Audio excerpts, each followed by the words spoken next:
This is how the octahedra are going to work. This part here is exactly over the street. Show you a quick model of the Pike Towers.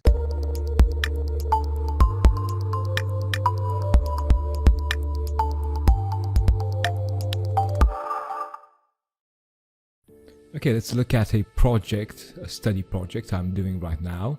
It's called Pike Towers. And it's a basically, you could call it an urban regeneration attempt, right? There's a plot of land, 1 second, like a huge site. It's like a triangular site with this part adjacent. And over here, I'm doing the Pike Towers, which are going to be an office building, a horizontal tower. Okay, next to that, there's like another regeneration, another type of office building, but that's a whole different design in itself. I'm kind of messy in AutoCAD. I don't really take the time to put everything in a correct layer and whatnot. I mean, I just get the gist of what it needs to be and then move forward with the idea. So the concept would be to move all the parking spaces in one place, so everything here is free for pedestrians. And we got the Pike Towers. It should be a type of urban mall sort of thing. It's quite a complex project which I didn't really detail accurately, so we're not going to talk about that too much. And this is another office building type of regeneration attempt, okay? Because it's a test to see if this could work as a design. Looking back at Pike Towers, let me just go for an updated planar layout. Just a lot of stuff in here. So it's going to basically have, one moment, it's going to be office spaces. 1 second. Sometimes yeah, this is the Pike Towers. So we got some weird office spaces, but this is biophilic architecture. It's not going to be a regular truss, a regular four polygonal structure system, like a 4-point structure system. It's going to be based off of a modular structure that's starting off a triangle and then builds up with different octahedra. Okay, I just want you to see that good design just evolves. Okay, so it's like a journey. It's not a set thing. Okay, so I started off with this basically floating pavilion, okay, where, again, as a theoretical study, this could work fairly well with the help of these octahedra, okay, to make like a really light structure that would float around on a lake and people could play chess. And the octahedra / triangle structural system could help create a very unusual shape, okay, an organic shape. Okay, so starting from that, I just explored how I could create that triangle as a modular element, and obviously by using the classical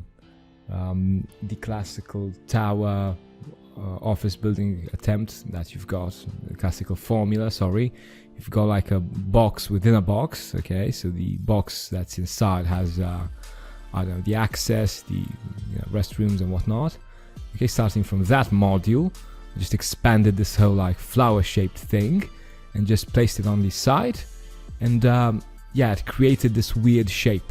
Okay, so it's got, I'll see if 4 or 6 layers of office buildings. I'll see depending on the facade and the scale of the project, because obviously it needs to not be a huge design. Right, you don't want a huge object placed to all these little small buildings. You want something that's kind of respects the site. So the Pike Towers are going to have like 2 units with a street right between them, another street separating the towers from the parking space. Okay, it's going to look something like this. So we've got like a ground floor, just simple glass. Then the structural system made out of these octahedra, which span over 2 levels. I'll just show you a detail on that a bit later. Then we got a restaurant, which has got like a free plan. And then the top, where we've got a hotel, a luxury hotel, with an art gallery that's spaced right in front. Okay, and this is why I call it the Pike Towers, because it kind of looks like a pike, the fish, if you know the specific fish. right? And just this standard type of facade and design kind of creates this, conflict of scale. It's kind of large compared to the other buildings, but compared to the other elements of the urban regeneration, it is going to kind of lose scale. So that's a thing to consider. You don't want to create a facade which is just like, again, a huge object and then another smaller one, and a smaller one, and a smaller one. No, you want something that conserves the scale of the human scale, basically. Yeah, this is how the octahedra are going to work, right? They have a huge span and they create these little spaces, right? An octahedron has 8 faces and all of them are equal triangles. So a section would create an interesting layout, but it would also create these spaces, I mark them with circles, where you can't really use anything, because they're too small for people to just go in, right?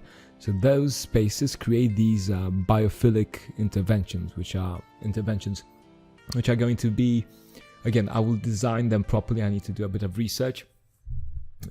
If you know the UK's Shanghai Pavilion from 2013, I think they used some sort of fiber to get light in. I'm thinking I could use a mix of that and like some sort of water collection system. So these plants, which by the way they span over 6 levels. Okay, so there's 6 elements like this, one on top of the other. They could maybe have like some sort of connection, a vertical connection, and obviously bounce slide and such, and be used for ventilation. Concept wise, that's the gist of it. Like my mentor always says, that's very, very nice, very, very nice idea, but can you do it, right? Can you make it function? Can you make it work? I mean, these octahedra, they create interesting office spaces, but there are going to be basically two variants of this, okay, for the 2 types of octahedron sections. So basically one that's here and one that's here, and then that copies along, right? And because we are living in the 21st century where everything needs to be flexible, I'm currently working on basically converting one of these layers into housing units as well, okay? And again, this creates a lot of interesting situations because, obviously I'm adding these light wells, okay, because you don't want a deep plan. You want your plan to be like 10 meters depth at its most, right? Because you do want natural lighting. You don't want to have a inefficient building. This part here is exactly over the street I've created, okay? Maybe we can go down at the ground floor to see. Yeah, so basically this is going to be a street with access to a hotel and access to the office buildings themselves and a lot of shops. The other street which separates the parking area from the obviously going to make this a casino. Yeah, it's a bit of a superficial function, but I think it could work in this this formula, especially considering the Marina Bay approach, right? How they created a building that generates value just because of how it looks, or how it functions, or whatnot, right?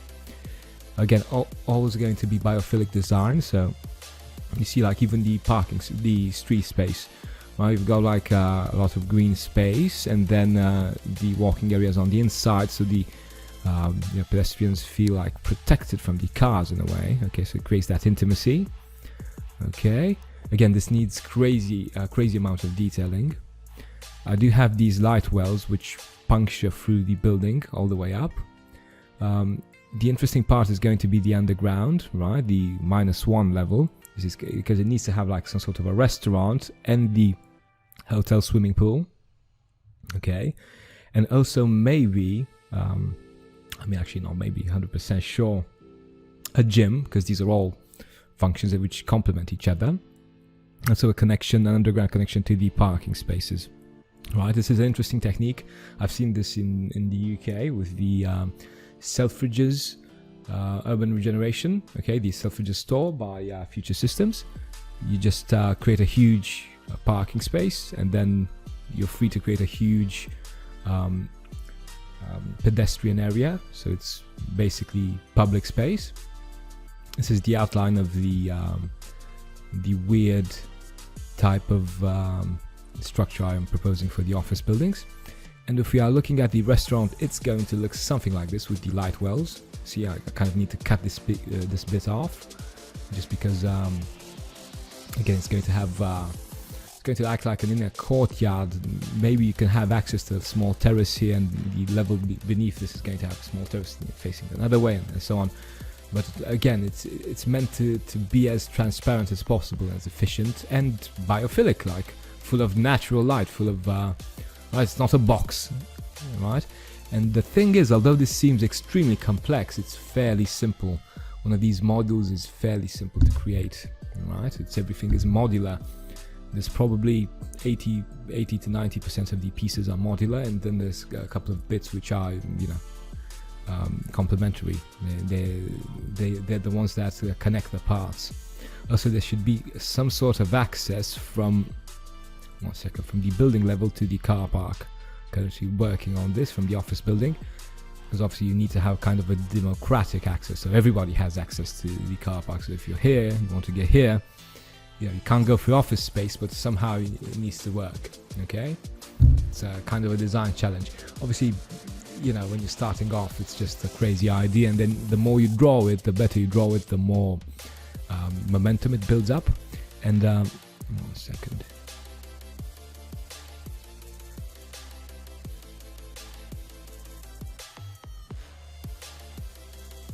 It's saving.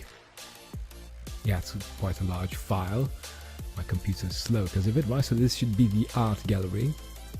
So again, this should be a free access art gallery in a way. So it's like a democratic building. Okay, I'm still working on, obviously you have access to this, but you can't have access to the hotel. So it's a separate node of transit. And the hotel is kind of simple, basically apartments. Some of them are modular, some of them are different, okay? And the towers just get smaller and smaller. The Pike on the tower gets smaller and smaller as we go up. It's got like a terrace here, right? And then if we go up one level, it just goes back in. And then at the top level, you've just got a huge terrace, which is interesting. It's like an advert for the... having these trees on top here is like an advert for the building. Like a viewer passing by can look at this and go, well, what's happening there? And again, this is all modular. Obviously, to learn stuff like this, to create, to understand how to have a functioning hotel, and, these weird apartments, because this is like a hotel room, like an apartment. It's got 3 different rooms and so on, right? So I could probably add another bathroom here as well. That could be a good idea, because for 3 rooms, just 1 bathroom, yeah, could be an idea.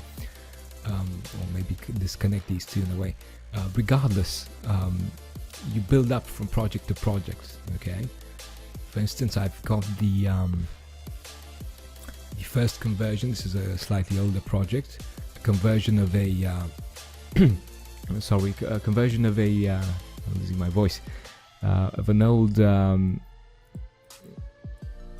like apartment block into a hotel. So again, all these weird functions. These are some facades. So a fairly more conservative approach here, right? But this is like the foundation for creating this other piece. Okay. And just one more thing, I'd just like to show you a quick model of the Pike Towers.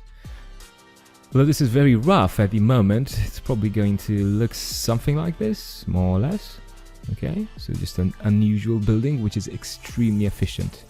Okay, so it's doable. And that makes for a very interesting study. I might consider some deconstructivist approaches to the, the gallery, certain elements of the building, right, to create something that's special, right? Because you don't want just a flat surface, or maybe you do. It depends. I need to draw this in detail so I understand it better. Okay, because scale and everything just work together. Right. So hopefully you've learned something from this, or just got a bit of inspiration to create your own drawings.